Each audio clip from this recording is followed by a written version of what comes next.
Bonjour à toutes et à tous, je vous retrouve aujourd'hui pour la catégorie poudre. Les meilleures poudres que j'ai pu tester en 2020.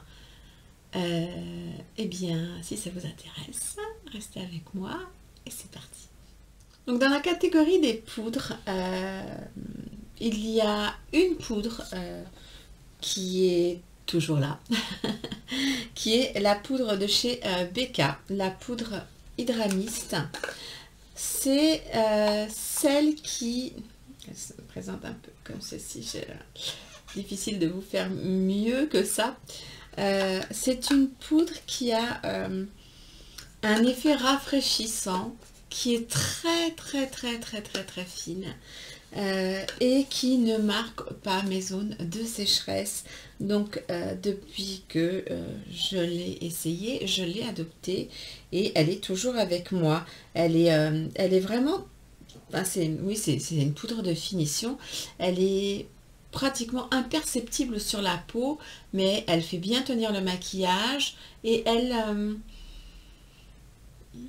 rend la peau, comment expliquer ça, c'est, elle rend la peau, elle lisse, elle floute en fait, elle floute je trouve qu'elle floute et qu'elle se comporte aussi très bien en dessous de mes yeux. Donc c'est vraiment une très jolie poudre. Par contre qui demande beaucoup de précautions, c'est-à-dire qu'il faut vraiment bien la fermer, sinon l'effet freine n'est plus là, hein. Donc ça c'est une de mes poudres chouchou de tous les temps. Une poudre que j'aime énormément, la RCMA. Vraiment pas chère, extrêmement fine. Vraiment, non, elle est vraiment floutante. Elle apporte un peu de luminosité au visage, mais en même temps, elle matifie quand vous mettez sur la zone T.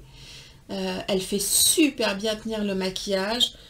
Je peux pas vous dire, le rapport qualité-prix de ce truc, c'est de la folie. Je, je, Elle est vraiment topissime. Ça me fait penser en fait à la poudre de chez You Are Cosmetics que j'aime énormément, qui coûte rien du tout et qui est super quoi. Je l'ai pas mis là parce qu'elle faisait partie des années précédentes. Et puis bon, voilà. Mais oui, c'est aussi une poudre pas chère. Mais celle-ci, vous avez de quoi faire. Je sais pas combien il y a là-dedans. Évidemment, ils mettent ça en ose. Moi les oses, je les comprends pas. Donc, non. Vraiment, topissime. Je vous mettrai tous les liens en barre d'infos. Vous inquiétez pas.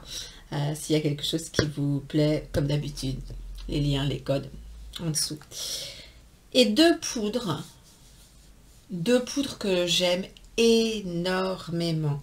La première, c'est une poudre de chez Make Up For Ever qui se présente comme ceci et qui est la Ultra HD en version compacte. Je l'aime beaucoup en version libre, mais la version compacte je peux pas vous dire.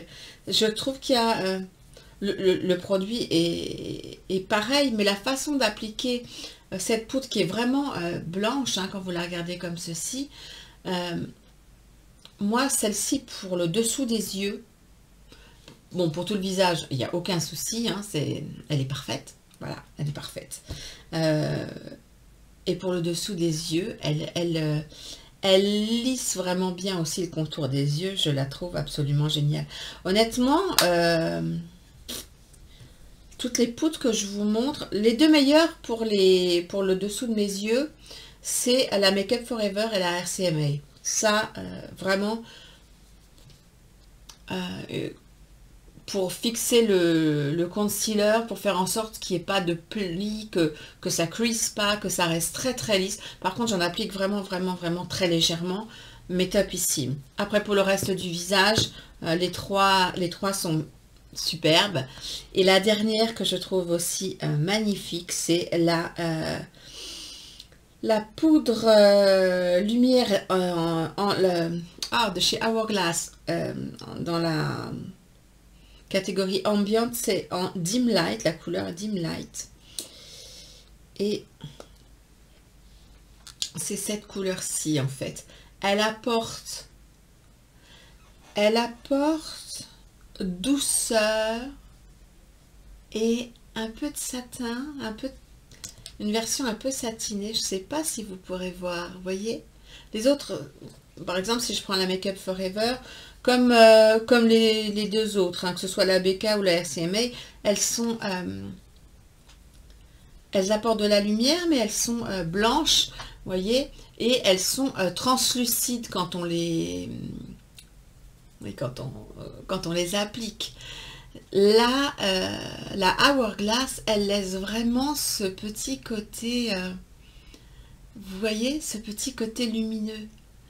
Et honnêtement, au lieu d'appliquer de l'highlighter, parce que moi je ne suis pas une fan d'highlighter pour tous les jours, par contre, quand j'ai envie d'un petit peu de glow, ben je la mets souvent là en fait. Et je trouve que c'est absolument... le rendu est superbe. Donc voilà, vous avez vu, j'ai fait rapide, concis. Je crois que ce sera la plus petite des quatre. N'hésitez pas à liker cette vidéo, à vous abonner si ce n'est pas déjà fait. Et on se retrouve pour une vidéo spéciale dimanche. Je fais une collab. Et j'espère que ça vous plaira, que ça va vous divertir et que vous allez apprécier tout simplement. Donc pensez à mettre votre petite notification parce que normalement dimanche je ne sors pas souvent de vidéos. Donc mais le dimanche 10h du matin, ça me change. Sur ce, je vous souhaite une très belle soirée ou une très bonne journée comme d'habitude. Prenez bien soin de vous et je vous dis à très vite pour une prochaine vidéo. Bye bye!